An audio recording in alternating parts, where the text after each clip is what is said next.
O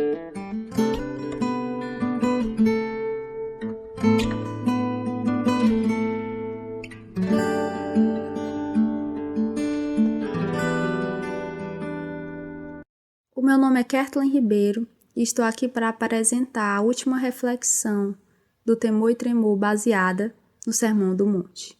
Vamos orar para começar?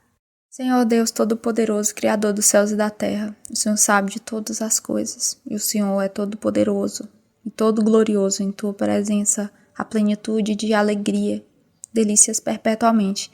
Eu peço, Senhor, que o Senhor abençoe o pessoal do Temor e Tremor, abençoe os ouvintes que ouviram essa palavra, que o Senhor abençoe a mim.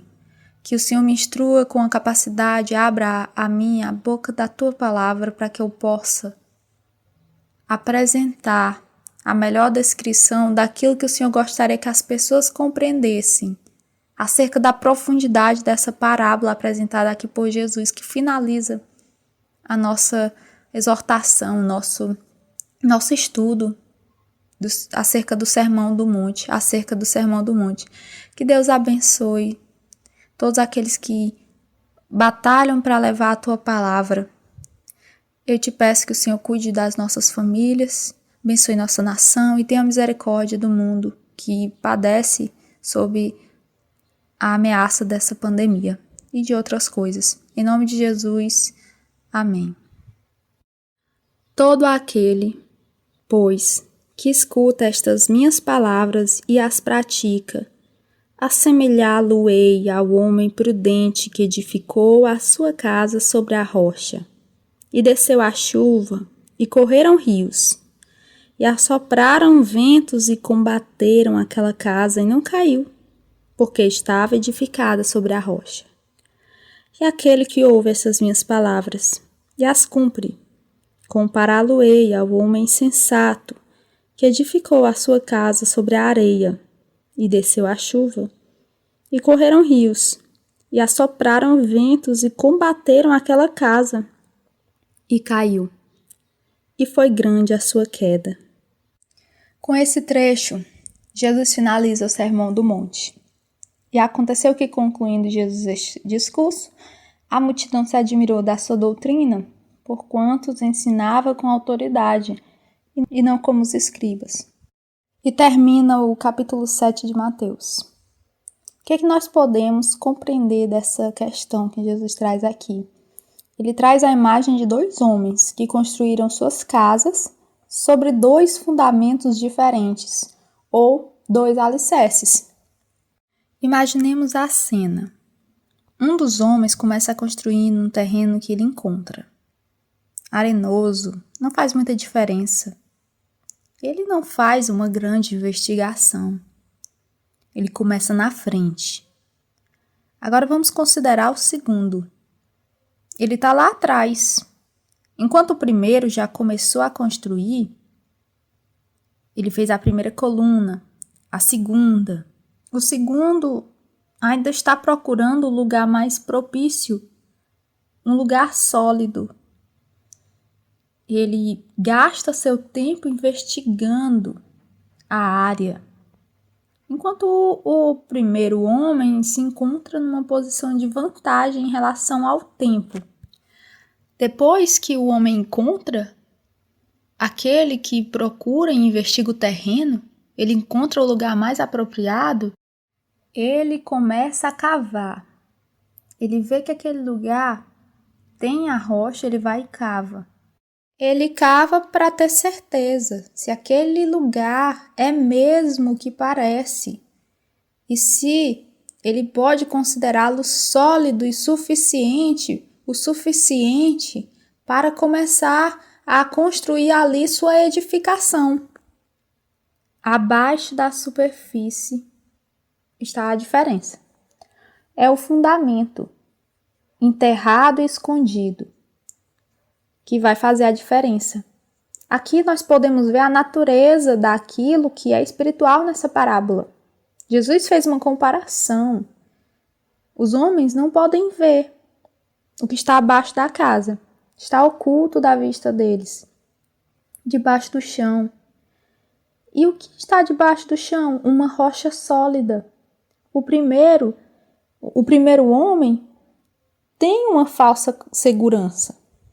Ele construiu uma casa, está seguro da chuva, é o que ele pensa. Já o segundo, ele tem uma segurança real, todavia não pode ser vista. Quando a casa de ambos está finalmente completada, os dois parecem iguais. O trabalho de ambos parece igual, equivalente. Para quem passa, imagine se um viajante aparecer e ver de passagem as casas dos dois homens, ele não vai ver nem notar uma diferença.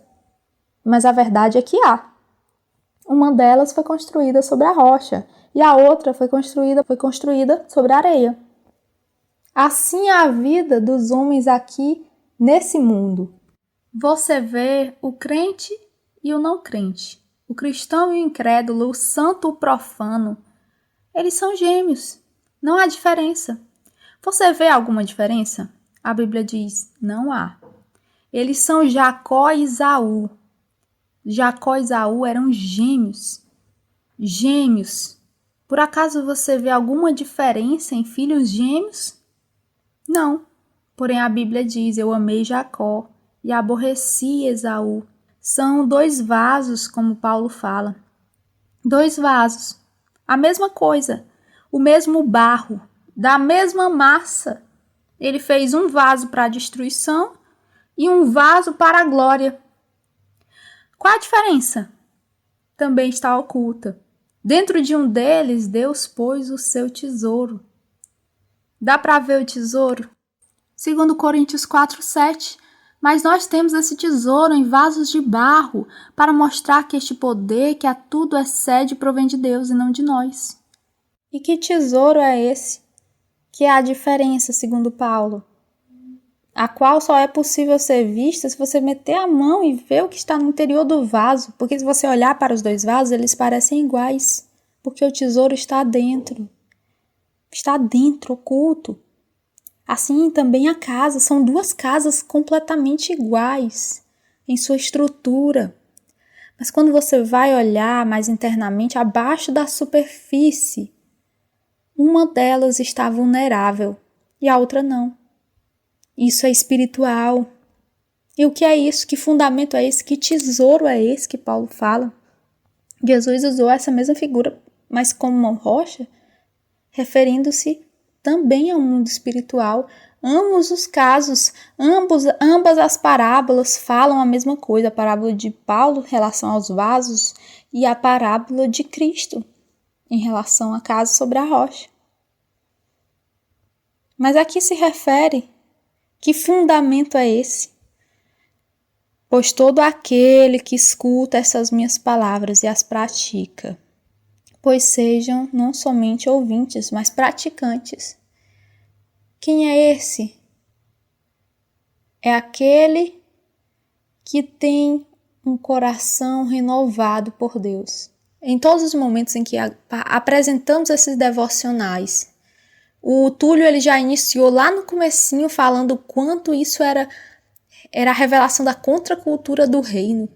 Para que demonstre, para que fique claro que isso aqui que a gente está falando não é um conjunto de normas que as pessoas elas cumprem para entrar no reino dos céus. A pessoa ser mansa, humilde, amar os inimigos, não olhar para uma mulher com desejo lascivo, não odiar. Quem cumpre essas coisas? Quem é capaz? Quem é suficiente? A Bíblia diz que nós conseguimos receber a vida eterna através de Jesus Cristo, o justo pelos injustos. Porquanto nós não somos capazes de cumprir as exigências, mesmo do Sermão do Monte. Mesmo que elas sejam tão belas em sua essência. Os homens, quando as ouvem, eles ficam impressionados com a natureza tão excelente das palavras de Cristo. Mesmo as pessoas elas dizem, olha como o Senhor Jesus, elas não são crentes, mas elas dizem, olha como Jesus foi profundo nessa imagem filosófica que ele trouxe para as pessoas. Mas elas não são capazes de cumprir. Quem é capaz de cumprir? Veja que o homem ele não pode fazer com que a rocha ela seja de alguma forma construída. A rocha já está lá. Deus, ele traz para os homens a revelação daquilo que ele deseja que eles sejam e façam. Mas quem opera essas coisas é o Espírito do Senhor. Que você entenda essa realidade. Que o Senhor, ele opera nos servos dele o querer e o efetuar. E é da nossa natureza ser contrária a todas essas coisas. Mas Deus, ele cumpre em nós o seu propósito. Por que eu estou falando todas essas coisas? Porque eu quero que vocês entendam a espiritualidade dessas palavras. Eu fiz questão de demonstrar o quanto a rocha ela é espiritual, porque ela não é vista. Jesus quis que se revelasse que a rocha que faz toda a diferença na casa, ela não é vista. Ela é invisível, assim como o mundo espiritual e o agir de Deus na vida das pessoas também é invisível. Assim, se Deus agir em sua vida, transformando você, essa transformação não vai ser vista pelos homens. Olha, Jacó e Esaú eram iguais. Os dois vasos eram iguais, da mesma natureza. As casas, elas pareciam iguais. O que não é visto, o que nós não estamos vendo. Em Malaquias, quando ele fala de Jacó e Esaú, já no primeiro capítulo, ele fala do amor de Deus. Ele revela o amor de Deus. Eu não vos amei? Não vos amei? Ele diz, ele pergunta. Foi o meu amor. Foi o meu amor. Vocês não eram iguais ao seu irmão Esaú? No entanto, eu escolhi vocês. Aí no final já do livro, ele diz, outra vez vereis a diferença entre o que serve a Deus e o que não serve, entre o justo e o ímpio. E que dia é esse? Quando nós vamos ver? Quando vai ser colocada a mão dentro do vaso para ver se ali tem um tesouro? Quando, enfim, Deus executar o seu juízo. Sim, pois aqui Jesus falava em figura, quando ele disse, olha, e desceu a chuva, e correram rios, e assopraram ventos, e combateram aquela casa. O destino das duas casas é determinado pela edificação sobre a qual ela é construída. O alicerce sobre a qual ela é construída. O dia que vem sobre todos os moradores da terra, como diz Lucas, como um laço. Ele também será decisivo em relação ao destino das pessoas, assim como foi daquelas duas casas. E o destino delas também dependerá de uma fundação invisível. Qual ficará de pé? E é isso que Jesus, e é para isso que Jesus aponta no final desse sermão. Ele tendo dito todo o sermão do monte, ele vai e traz essa reflexão para as pessoas. E não caiu. E caiu. E foi grande a sua queda. Os dois homens, as duas casas.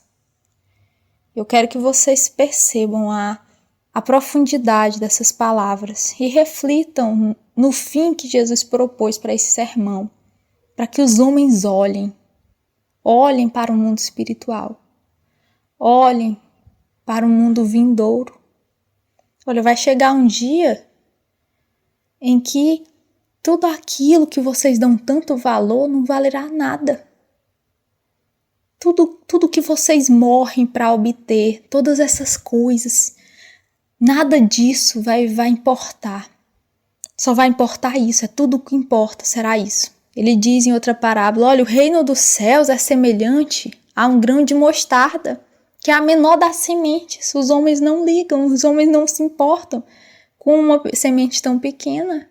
Não é digna da atenção deles, mas que crescendo se torna a maior das hortaliças, de modo que as aves do céu se aninham em seus ramos. Esse é o reino dos céus. Senhor Deus, santo é o teu nome. Abençoa-nos para que possamos compreender a necessidade da hora. Como João disse, filhinhos, já é a última hora. Que possamos compreender isso, possamos ser sábios e prudentes, que nós sejamos capazes de discernir o tempo e receber de Ti a coroa da justiça, guardada para aqueles que Te amam e que que andam em retidão, aqueles que são chamados e justificados, perdoados, santificados e, por último, glorificados. Senhor, abençoa-nos para que possamos não negligenciar aquilo que o Senhor propõe e os avisos constantes de Tua palavra, que possamos construir nossa casa sobre a rocha, sobre uma rocha que não se abala, que a nossa edificação fique de pé quando o grande dia da calamidade, aquele dia para o qual a terra e as suas obras estão entesourados, que possamos permanecer de pé. Termino com um versículo. Ora, o fim de todas as coisas está próximo. Sede, portanto, criteriosos e sóbrios, a bem das vossas orações. 1 Pedro, capítulo 4, versos 7 a 11.